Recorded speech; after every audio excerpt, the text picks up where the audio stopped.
Morning po! Tayo po ay magluluto na ngayon ng ating gulay. Magluluto na tayo ngayon ng ating lunch. Ito po ay sibuyas at bawang. Tapos, lalagay na natin yung ating kamatis. Kamatis. Ito po, magigisa tayo ngayon ng pechay. Lisa. Ganyan lang. Alam nyo po kung bakit ako hindi naglalagay ng asin or ng patis. Kasi ito, sabaw yan ng hibi. Ayan o. Sabaw yan ng hibi, guys. Ayan o. Dried shrimp. Ayan. Maalat yan. Kaya, hindi tayo basta-basta maglalagay ng patis.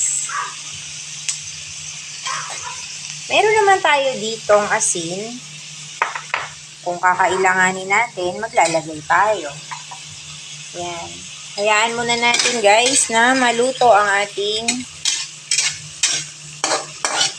kamatis. Long form tayo ngayon. Long form video. Tapos, lagay na po natin ang ating pechay. Yan ang gulay natin ngayon. Pechay. Kasi po, hindi pa tayo lumalabas. Binili ko yan kahapon. Ng hapon. Yan. Yan. Tapos, lalagay na natin ang ating shrimp broth. Ayan. Shrimp broth. Para sabay-sabay na po sila. Tapos,